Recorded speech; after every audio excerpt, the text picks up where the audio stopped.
नमस्कार दोस्तों, स्वागत है अपनी YouTube channel top trending GK में। दोस्तों इस वीडियो में देखने वाले हैं एसएससी सीएचएसएल एग्जाम 12 अगस्त 2021 के प्रथम पारी में पूछे गए 25 में से 24 एग्जैक्ट रोबो जीके के सवाल, सारे सवाल एक्स्ट्रा फैक्ट साइज जानने वाले हैं, तो वीडियो के अंत तक जरूर बने रहेगा। इसकी पीडीएफ फाइल आपको टेलीग्राम चैनल से ज्वाइन करनी होगी, जिसकी लिंक डिस्क्रिप्शन बॉक्स में है। तो प्रथम पारी में पूछे गए सभी सवाल कवर करें। उससे पहले मैं आपको बता दूं, आप किसी भी कॉम्पिटिटिव एग्जाम्स की तैयारी करते हो, अपनी तैयारी को परखने के लिए टाइम मैनेजमेंट हो गया, कॉन्फिडेंस है, इन सभी चीज़ों के लिए स्मार्ट वर्क के तौर पर आपको मॉक टेस्ट देना बहुत ज़्यादा जरूरी है। टेक्स्ट बुक इसलिए बेहतरीन प्लेटफॉर्म है मॉक टेस्ट के लिए। फर्स्ट थिंग, यहाँ पर आप अनलिमिटेड मॉक टेस्ट लगा सकते हो। सेकेंड है, आप सारे एग्जाम्स के मॉक टेस्ट एक ही पास के अंतर्गत दे सकते हो। इसमें भी यदि आप TTG के कूपन कोड यूज़ करते हो तो आपको एक्स्ट्रा 10% का और डिस्काउंट मिलने वाला है। 1 वर्ष का जो पास रहेगा 2 वर्ष का रहेगा, जिसमें ये सभी एग्जाम्स के मॉक टेस्ट अनलिमिटेड आप अटेम्प्ट कर सकते हो। तो ज़्यादा जानकारी के लिए, इस अपॉर्चुनिटी का लाभ उठाने के लिए लिंक डिस्क्रिप्शन बॉक्स में क्लिक करके ये मॉक टेस्ट सीरीज ज्वाइन कर सकते हो, जिसमें आपके एग्जाम में जो डैशबोर्ड और पैटर्न देखने को मिलता है सेम इंटरफेस से यहाँ पर भी आप प्रैक्टिस कर सकते हो। तो चलिए कंटिन्यू कर लेते हैं। इन सभी कैंडिडेट का बहुत बहुत धन्यवाद जिन्होंने रियल और ऑथेंटिक सवाल है वो टेलीग्राम पर सेंड किए हैं। देखिएगा पहला सवाल, वर्ल्ड कंज्यूमर राइट्स डे है, विश्व उपभोक्ता अधिकार दिवस कब मनाया जाता है? यदि आपको विश्व का पूछा है तो 15 मार्च हो जाएगा। बहुत बार पूछा जाता है। राष्ट्रीय उपभोक्ता दिवस है, जो भारत में राष्ट्रीय उपभोक्ता दिवस मनाया जाता है वो 24 दिसंबर को, और विश्व उपभोक्ता अधिकार दिवस है ये इसका पूरा नाम, ये 15 मार्च को मनाया जाता है। 15 मार्च 1962 को राष्ट्रपति जॉन एफ कैनेडी के द्वारा अमेरिकी कांग्रेस को एक विशेष संदेश भेजा गया था। इनकी स्मृति में विश्व उपभोक्ता अधिकार दिवस है 15 मार्च को। और भारत में राष्ट्रीय उपभोक्ता दिवस 24 दिसंबर को मनाया जाता है, क्योंकि 24 दिसंबर को 1986 में जो उपभोक्ता संरक्षण अधिनियम है वो एक्ट लागू हुआ था। अगला सवाल देखिएगा, कालबेलिया है वो किस राज्य का नृत्य है? कालबेलिया की बात करें तो ये राजस्थान का नृत्य है। एग्जाम में पूछा हुआ सवाल है टीसीएस कंपनी के द्वारा कि कालबेलिया नृत्य को कब यूनेस्को के द्वारा अमूर्त विरासत सूची में ऐड किया गया है? तो 2010 में ऐड किया गया है। राजस्थान के नृत्य में घूमर, गणगौर, कालबेलिया, चरी और झुल्लन लीला प्रमुख है। प्रधानमंत्री किसान सम्मान निधि योजना है, इसकी शुरुआत कब हुई है? शुरुआत 1 फरवरी 2019 को हुई है। घोषणा केंद्रीय मंत्री श्री पीयूष गोयल जी के द्वारा अंतरिम बजट 2019 के दौरान की थी। मंत्रालय है agriculture and farmer welfare ministry के द्वारा प्रधानमंत्री किसान सम्मान निधि योजना है। इसके तहत देश के सभी छोटे और सीमांत किसान हैं। शुरुआत में एक शर्त थी कि 2 हेक्टेयर जिनके पास भूमि है खेती योग्य, उनको केंद्र सरकार के द्वारा सालाना 6,000 रुपये की आर्थिक जो सहायता है वो 3 किस्त हैं 2-2 हज़ार रुपये की, उसके द्वारा प्रदान की जाएगी। लेकिन बाद में ये 2 हेक्टेयर भूमि की शर्त को हटा दिया है। अगला सवाल देखिएगा, फिक्की इंडिया स्पोर्ट अवार्ड 2020 में वर्ष का सर्वश्रेष्ठ महिला खिलाड़ी का किसे चुना गया है? तो फिक्की के द्वारा जो इंडिया स्पोर्ट अवार्ड दिए गए 2020 में, तो वर्ष का जो सर्वश्रेष्ठ महिला खिलाड़ी चुना गया है, महिला के केस में हो जाएगा युवा निशानेबाज, नाम है एला वेलिन वलावरीन है, ठीक है। और पहलवान पुरुष खिलाड़ी के केस में जो सर्वश्रेष्ठ पुरुष खिलाड़ी का अवार्ड दिया गया है फिक्की इंडिया स्पोर्ट अवार्ड के तहत, वो बजरंग पूनिया को दिया गया है। और महिला के केस में युवा निशानेबाज हैं एला वेलिन वलावरीन। और वर्ष में शानदार उपलब्धि हासिल करने वाले खिलाड़ी हैं अन्नू रानी। बाकी फिक्की इंडिया स्पोर्ट अवार्ड के तहत अलग अलग कैटेगरी में जैसे लाइफ टाइम अचीवमेंट पुरस्कार है वो मंजूषा कंवर को दिया गया। वर्ष के सर्वश्रेष्ठ पैरा एथलीट खिलाड़ी है सुंदर सिंह गुर्जर, और सिमरन शर्मा को सर्वश्रेष्ठ कोच का दिया गया है राधा कृष्णन नायर को। और इसी के अंतर्गत सर्वश्रेष्ठ खेल पत्रकार है मोना पार्थसारथी हैं। खेलों को बढ़ावा देने वाला सर्वश्रेष्ठ राज्य है मध्य प्रदेश और असम है।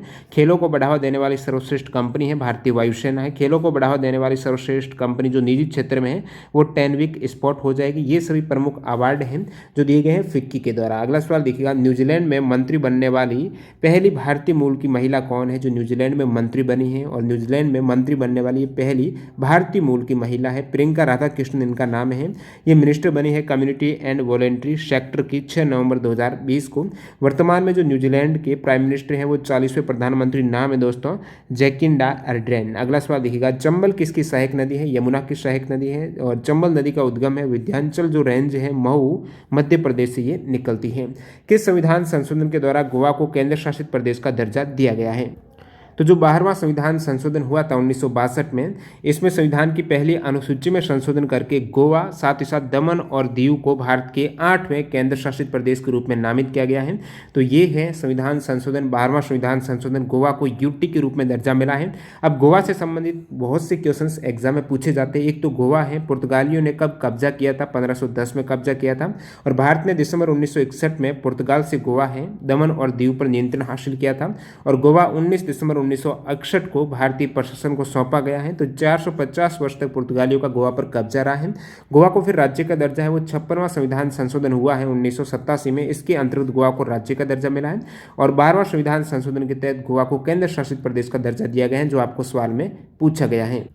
बाकी जो इंपॉर्टेंट संविधान संशोधन है जिसमें राज्यों का दर्जा मिला है, जैसे 36वां संविधान संशोधन 1975 में हुआ है, जिसके तहत सिक्किम को 22वां राज्य का दर्जा दिया गया है। 35वें संविधान संशोधन 1974 के द्वारा सिक्किम को भारत में सहयुक्त राज्य के रूप में सम्मिलित किया गया था।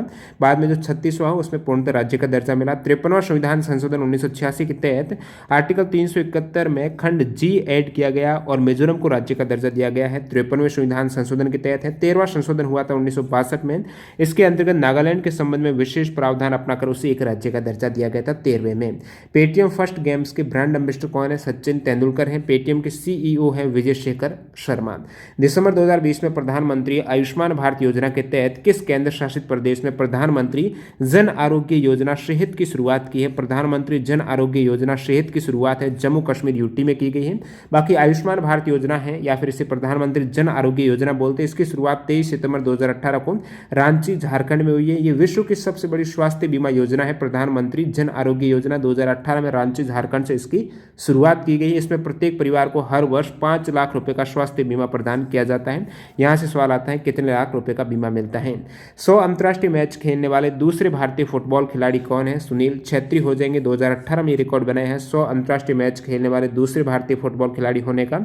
इससे पहले आप कहेंगे प्रथम कौन थे, तो बाईचुंग भूटिया थे। इन्होंने 1995 से 2011 के मध्य टोटल 104 अंतर्राष्ट्रीय मैच खेले, जिसमें 40 गोल भी किए थे इन्होंने। अगला सवाल, मयूरभंज किस राज्य से संबंधित है? ओडिशा का जिला है। लो एस के लिए फेमस बादाम पहाड़ी है वो ओडिशा के मयूरभंज जिले में ही है। एग्जाम में पूछा हुआ सवाल है बादाम पहाड़ी ओडिशा में। कर्नल नरेंद्र बोल कुमार किससे संबंधित है, जिनका हाल ही में 31 दिसंबर 2020 को निधन हो चुका है? तो ये भारतीय सैनिक, साथ ही साथ पर्वतारोही, आपको ऑप्शन मिला होगा पर्वतारोही हो जाएंगे। मिस वर्ल्ड रहने वाली प्रथम भारतीय महिला कौन है? रीता फारिया हो जाएगी। 1966 में रही थी मिस वर्ल्ड रहने वाली ये प्रथम भारतीय महिला है। मिस वर्ल्ड भारतीय महिलाओं की सभी लिस्ट देख सकते हो। सबसे पहले रीता फारिया 1966 में, उसके बाद ऐश्वर्या राय 1994 में, फिर डायना हेडन 1997 में, युक्ता मुखी हो जाएगी। प्रियंका चोपड़ा 2000 में रही थी। मानुषी छिल्लर रही हैं 2017 में। एग्जाम में सवाल आता है निम्नलिखित में से कौन भारतीय महिला मिस वर्ल्ड नहीं रही है? तो ये सभी मिस वर्ल्ड आप देख सकते हो। सबसे पहले 1966 में रीता फारिया। मिस यूनिवर्स विजेता 2 भारतीय रही हैं, लारा दत्ता 2000 में और सुष्मिता सेन 1994 में। मिस अर्थ में भारतीय विजेता हैं निकोल फारिया हैं, 2010 में रही थी।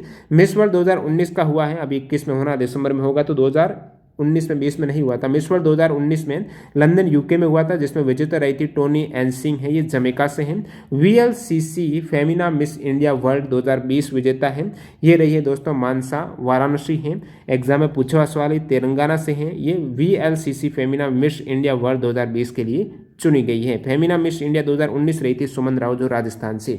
अम्ल का पीएच वैल्यू कितना होता है? 7 से कम है वो अम्लीय हो जाएगा, 7 न्यूट्रल है, 7 से ज़्यादा है वो आपके बेसिक यानी क्षारीय है। एल्यूमिनियम की धातु के पृष्ठभाग पर हवा की ऑक्सीजन के साथ रिएक्शन होने से प्राकृतिक रूप से एक संरक्षक परत निर्मित होती है, ये प्रक्रिया क्या कहलाती है?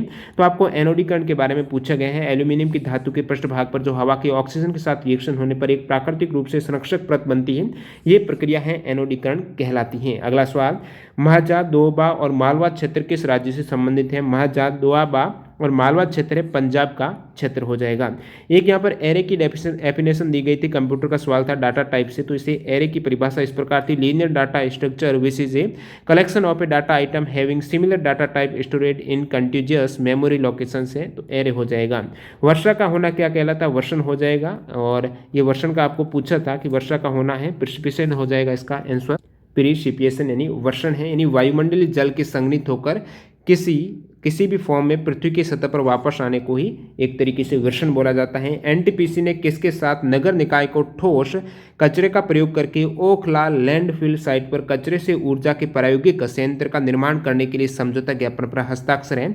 एनटीपीसी ने किसके साथ ये किया है? तो इंडियन ऑयल कॉर्पोरेशन लिमिटेड एवं एसडीएमसी के साथ में एनटीपीसी के द्वारा ये एमओयू हुआ है, जिसमें नगर निकाय के ठोस कचरे का प्रयोग करके ओखला लैंडफिल साइट पर कचरे से ऊर्जा ऊर्जा का यहाँ पर एक संयंत्र स्थापित किया जाएगा।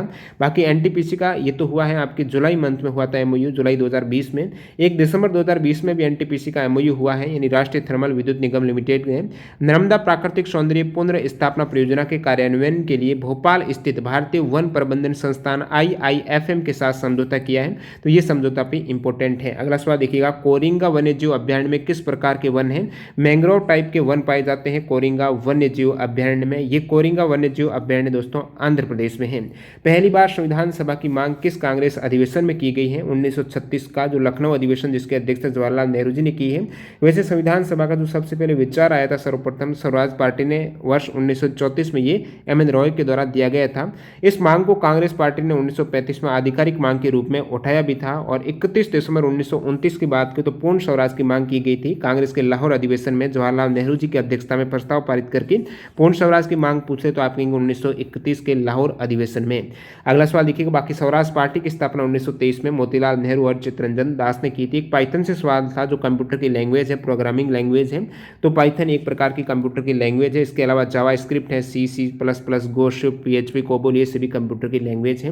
प्रधानमंत्री शहरी आवास योजना की शुरुआत कब की गई है? 2015 में की गई थी। प्रधानमंत्री आवास योजना है, ये प्रधानमंत्री नरेंद्र मोदी जी के द्वारा 25 जून 2015 को प्रधानमंत्री आवास योजना की शुरुआत की गई है। अब एग्जाम में पूछा जाता है किस योजना का नाम बदलकर प्रधानमंत्री आवास योजना 2015 में, तो ये इंदिरा आवास योजना जो 1985 में शुरू की गई थी, इसका नाम बदलकर प्रधानमंत्री आवास योजना किया गया है, जिसकी शुरुआत अभी 25 जून 2015 को हुई है। प्रधानमंत्री आवास योजना है, मोदी जी ने 25 जून को की है। और ये हो जाएगा आपके राजीव आवास योजना भी एक है। तो राजीव आवास योजना की शुरुआत 2 जून 2011 को हुई थी। 1857 का जो विद्रोह हुआ, क्रांति हुआ है, उसका समापन कहाँ पर हुआ, ये आपको सवाल पूछा गया है। जिनमें कैंडिडेट को आंसर पता कमेंट करके बताना जरूर। बाकी 1857 की क्रांति की जो शुरुआत तो मेरठ से हुई है, 10 मई 1857 को हुई है, इसलिए 10 मई को एज ए क्रांति दिवस के रूप में मनाया जाता है। समापन इसका हुआ था 1858 में, लॉर्ड कैनिंग के द्वारा इसके समापन की शांति की घोषणा की गई थी। वैसे 10 मई 1857 को जो मेरठ में क्रांति के प्रारंभ करने का श्रेय है धन सिंह गुर्जर को जाता है। काफी बार पूछा जाता है तत्कालिक कांड क्या रहा, या फिर मंगल पांडे की बगावत से ये शुरू हुई थी, तो वो कहाँ से थे? 34वीं बंगाल नेटिव इन्फेंट्री से भी सवाल पूछा गया है। 1857 की क्रांति का नेतृत्व अलग अलग जगह किसने किया? जैसे कि लखनऊ में नेतृत्व किया है बेगम हजरत महल ने, कानपुर में नाना साहेब ने, दिल्ली से बहादुर शाह जफर ने, बैरकपुर मंगल पांडे ने किया था। बैरकपुर में आपको लखनऊ का एग्जाम में पूछा हुआ सवाल है, प्रीवियस एग्जाम में, बेगम हजरत महल ने। पटना से पीर अली, याद रखिएगा। बिहार या फिर जगदीशपुर से बाबू कुंवर सिंह ने किया है। मेरठ से कदम सिंह ने किया है। झांसी से रानी लक्ष्मीबाई ने। बरेली से खान बहादुर के द्वारा नेतृत्व किया गया है। और आपको पूछा जाता है कि 1857 की क्रांति के समय है गवर्नर जनरल कौन थे? तो आप कहेंगे लॉर्ड कैनिंग थे। 1857 का विद्रोह न तो प्रथम था, न ही राष्ट्रीयता और न ही स्वतंत्रता संग्राम था, ये कथन RC मजूमदार का। ये सभी प्रीवियस एग्जाम में पूछे हुए सवाल हैं। अब एक सवाल कुछ चर्च से रिलेटेड था, उसकी लोकेशन पूछी थी। स्टूडेंट बता रहे कि ऑप्शन में केरल, कर्नाटक, गोवा, महाराष्ट्र ऑप्शन थे। तो क्या एग्जैक्ट सवाल पूछा गया था, कमेंट करके जरूर बताना। तो वीडियो पूरा देखने के लिए आपका बहुत बहुत धन्यवाद। मिलते हैं सेकंड शिफ्ट के वीडियो के साथ। वंदे मातरम। जय हिंद दोस्तों।